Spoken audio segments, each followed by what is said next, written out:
All right, in the last video I showed you how to do all three parts, so now we're going to actually put it together.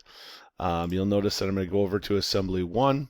One last thing I forgot to do is in my third part, I forgot to rename it. This is going to be handle support.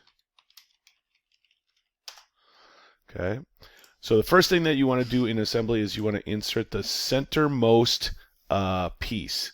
Okay, the centermost piece. So the first piece I'm going to do is I'm going to make all my back together. So my first piece was what I call a back piece.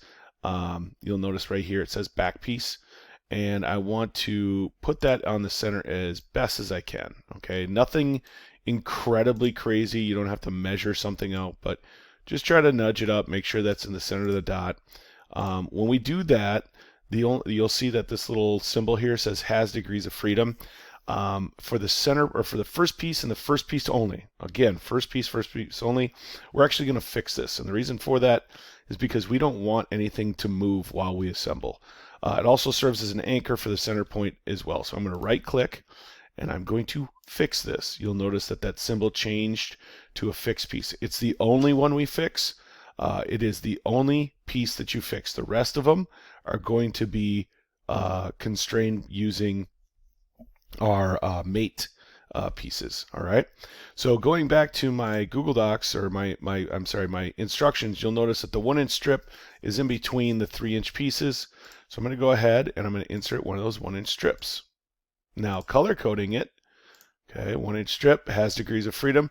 Ultimately, we want to get rid of this on how we do it. Okay, now there's two different ways we're going to do this.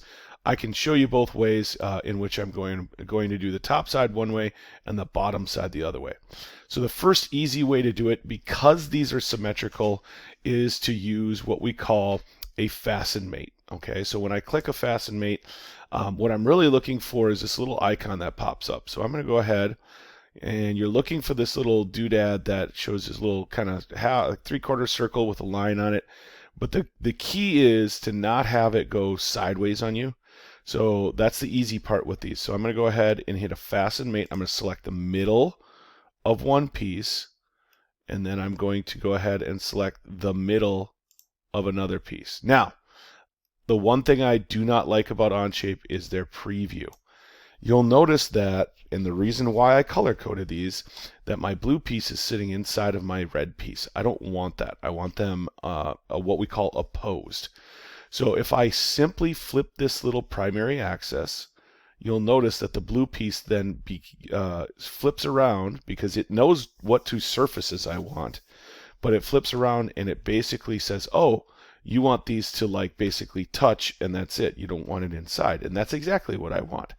Now, because these two pieces are the exact same length, I can get away with this fasten mate. Or because it's symmetrical to one another, I can get away with this fasten mate. Can't necessarily get away with this if that's what you're doing for other pieces that maybe need to be offset, whatever, so on and so forth. Okay, so once you're done with the fasten mate, it's pretty simple. Go ahead, hit the check mark, and you'll notice next to the 1-inch strip, there is no other. There is not that little arrow icon in there. Okay, now because we fixed this piece, if I try to click and drag this blue piece, this 1-inch strip away, it does not work. All right, so that's a shortcut for doing this. I'm going to show you two different ways. So the next piece is I'm going to go ahead and put another 3-inch piece, and I'm going to do it all over again. Again, fasten mate, got to zoom in nice and good. Make sure you're getting the top or the surface, center of your surface. Select that, make sure it lands in your piece there. And it doesn't matter if I go top or bottom of this, it literally is the same thing. So I'm going to zoom in, and I want that surface. Zoom back out. Notice again, it does the same thing. What it's trying to do is it's trying to flush those two surfaces. So it's basically trying to take those two surfaces and put them in alignment. We don't want that. We don't want them opposed for what we're doing now. You can see that it's inside all that stuff. Again, just simply flip it. And once you get what you want, check mark. Okay, so that is the fasten mate. This is something you can do for symmetrical pieces.